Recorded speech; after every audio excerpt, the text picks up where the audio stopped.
It's time to check your money with America's money maven, Vicki Brackens. Vicki Brackens is president of Brackens Financial Solutions Network, LLC, and a registered representative of LPL Financial, member SIPC. And it's a great day, Vicki. So glad you're here to talk about your money. Yes, I am, George, and it is a great day. And I tell you, this whole summer season has been beautiful, and I hope that it will continue for a much longer period of time. So we're going to have a conversation today. Yes. You and I.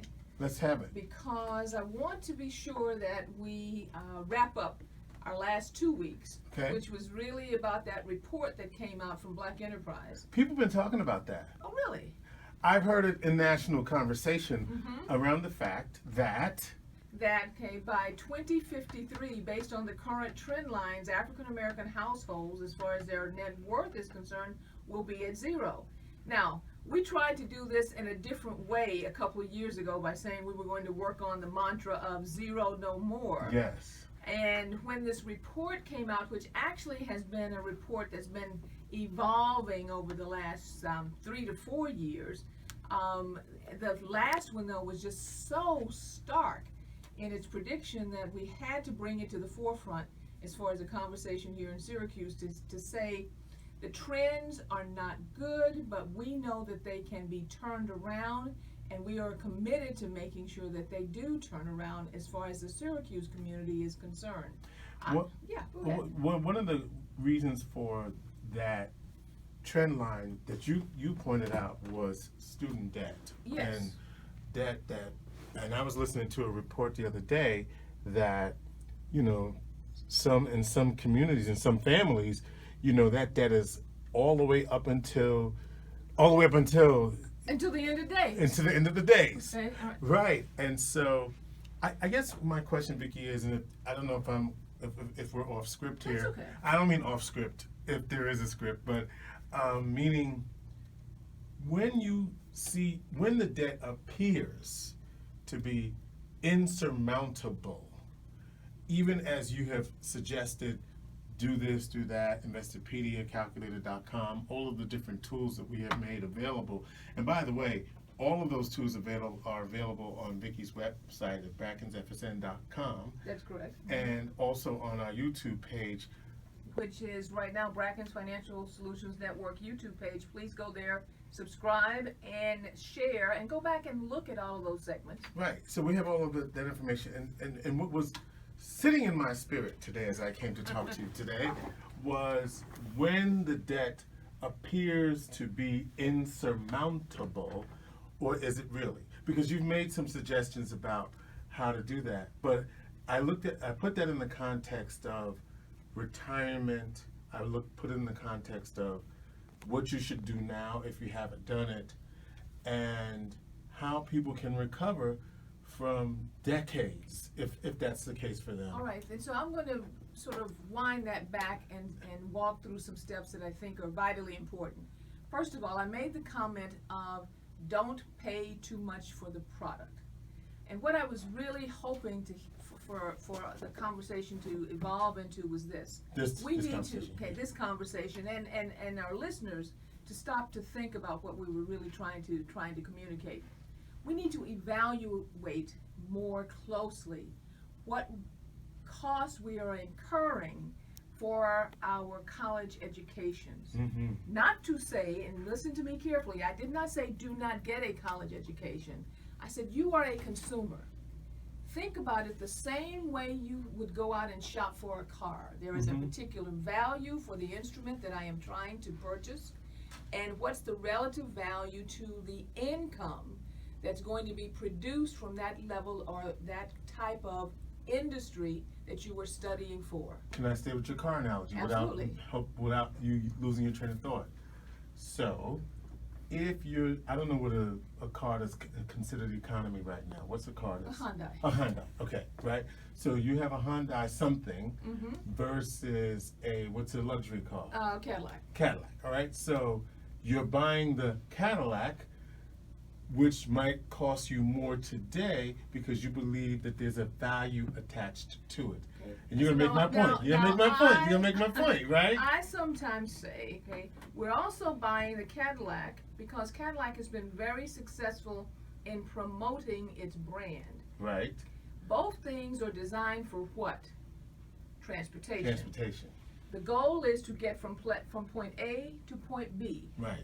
Both things will get us from point A to point B. Right. At this point in time in my life, if I value or look at and evaluate where I am in my life, Right. is it more not only efficient but more prudent for me to get something that gets me from point A to point B without me having to stress and strain to pay for it? Right. At this point in my life, somewhere down the line, getting the branded Cadillac that has the, I call it butt comfort cushy seats, Right. and all the things that make us feel great as far as we maybe have arrived.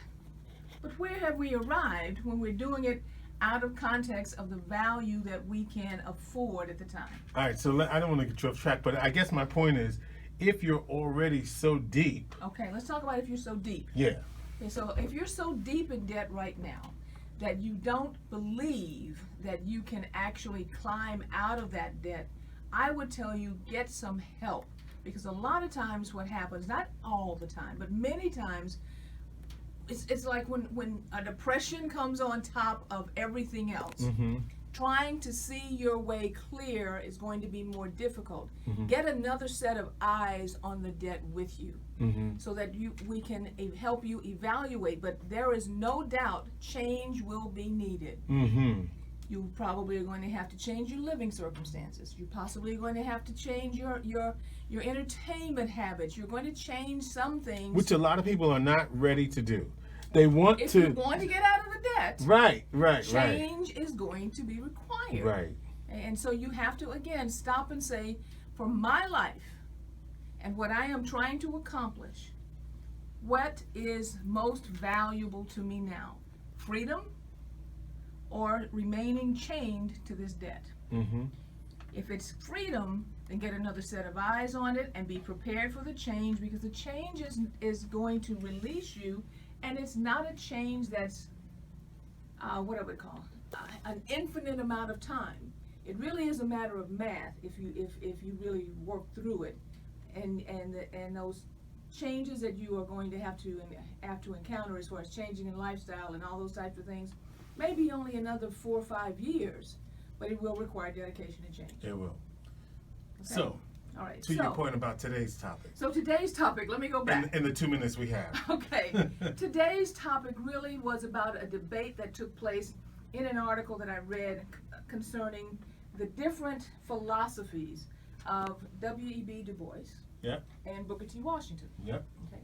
And it was the title was the cart put before the horse. Mm. Okay. Washington was the horse and Du Bois was the cart. Did we put the cart before the horse? And what they're really trying to emphasize is, did we in our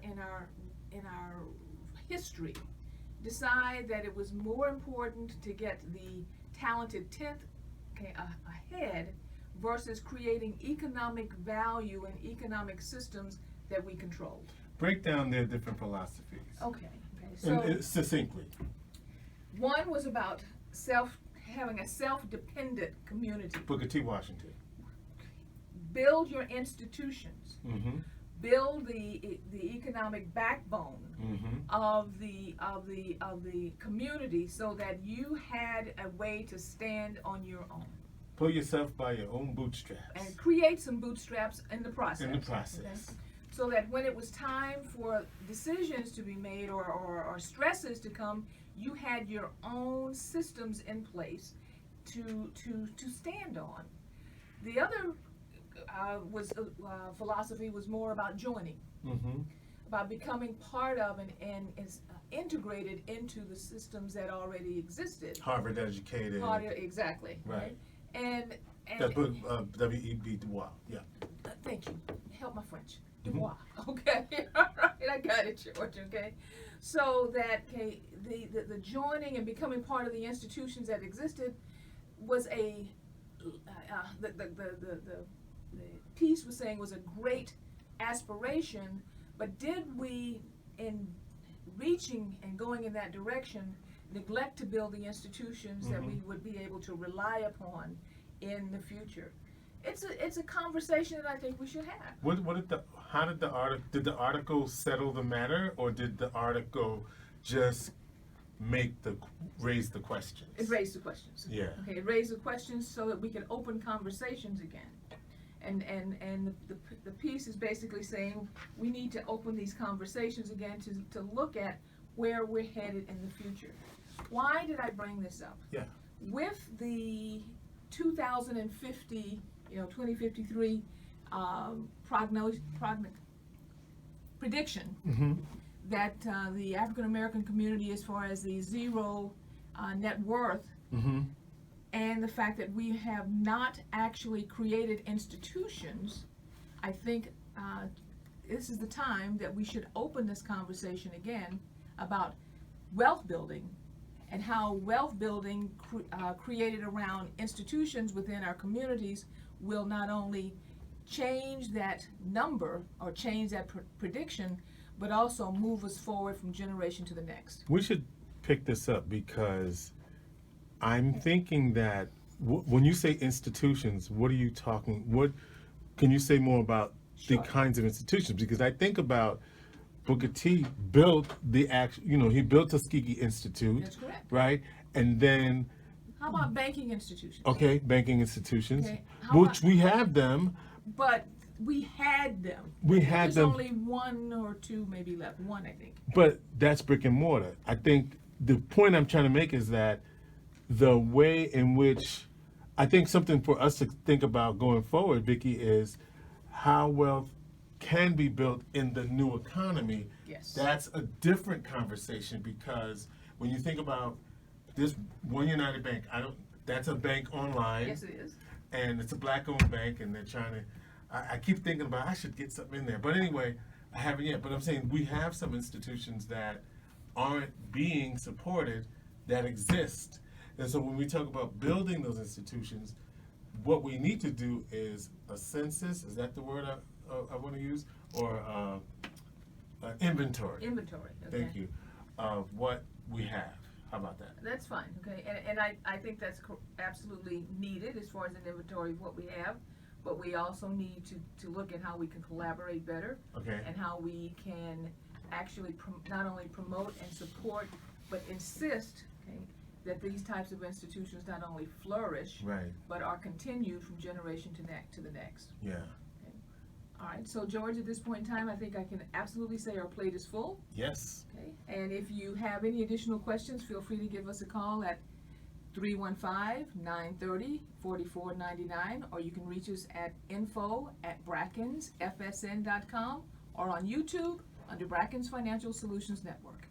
All right, Vicki. Vicki Brackens is the president of Brackens Financial Solutions Network, LLC, a registered representative of LPL Financial, member SIPC, and this segment is brought to you by Brackens Financial Solutions Network.